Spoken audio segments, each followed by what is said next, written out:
29 დღე დარჩა ამ ქვეყნის განვითარების გზაზე უდიდესი ნაბიჯის გადასატანად.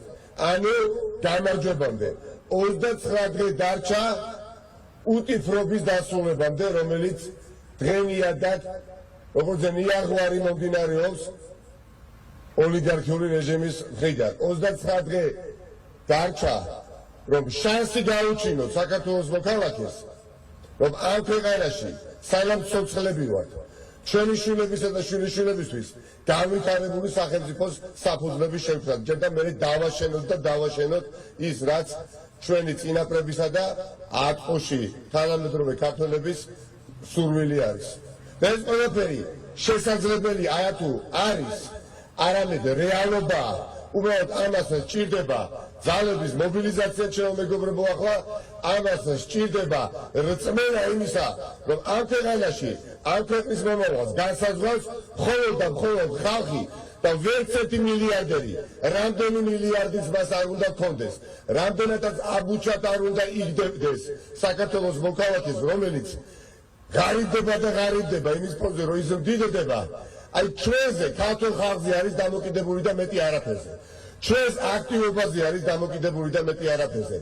შვიდად რომ მტკიცეთ ურყევად, როგორც ერთი მუშტი, ისე უნდა შევიკრათ განსხვავებული ადამიანები.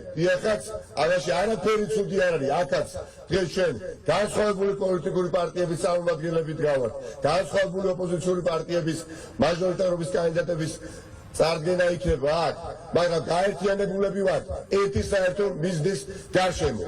და ეს ასეც უნდა იყოს და ასე უნდა იყოს მომავალში, არათუ დღეს.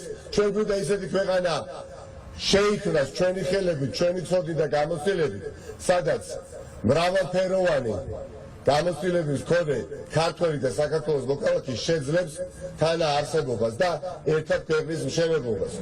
დიახაც, არც ერთი სიტყვა როდესაც არ არის გაჟღერებული მილიარდერის მხრიდან და მისი ადიუტანტების მხრიდან იმ სიღარიბეზე, რომელიც ქვეყანაში არის, ხახდო.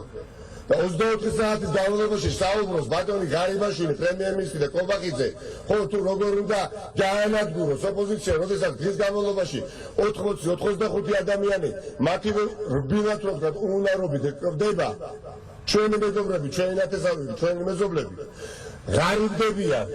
სიამაყით ეხლა გზაში უსმენდი ბატონი ღარიბაშვილი გამოდიოდა და საუბრობდა, რომ უმუშევრობის დონე სულ რაღაცა 18,5 მოსახლეობისო. კიო, ესო ნამდვილად არ არისო საუკეთესო მაჩვენებელიო, მაგრამ ისე თქვათ, ბევრს ალბათ ეგონება, რომ 82%-მდე მოქალაქე საქართველოში არის დასაქმებული.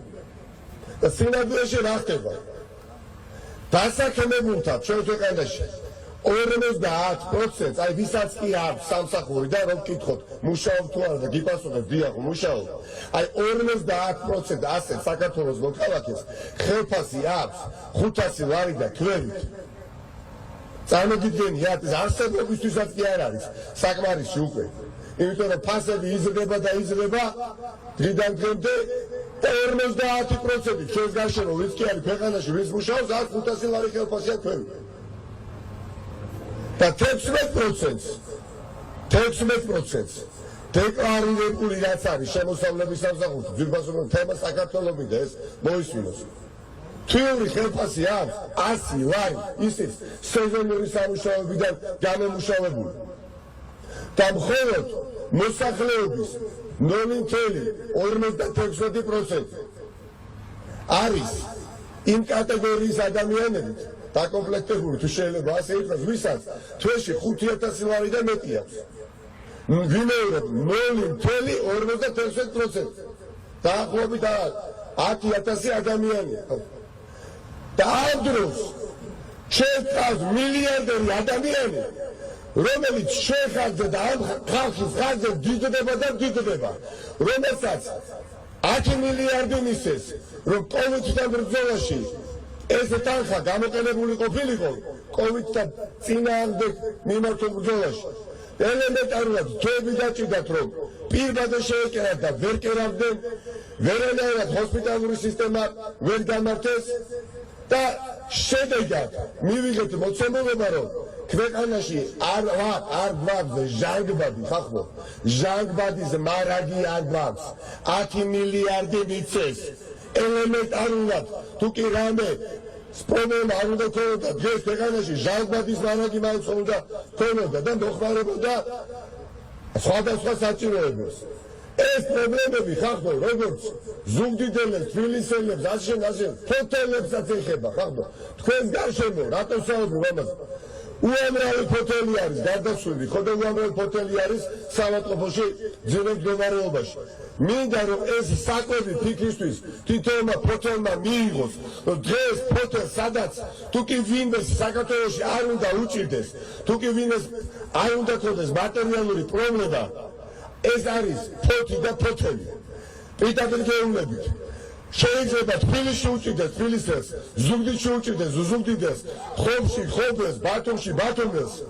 ჯერჯერობით, ხო მაგრამ აი ფოთელს ნამდვილად არ უნდა უჭირდეს ბევრი მიზეზის გათვალისწინებით. მაგრამ რატომ უჭირს? რატომ არის მშიერი და გაღატაღებული? იმიტომ რომ აქ ფული იშოვება, მაგრამ ფულს იპარავენ. იპარავენ და მიაქვთ სახლებში.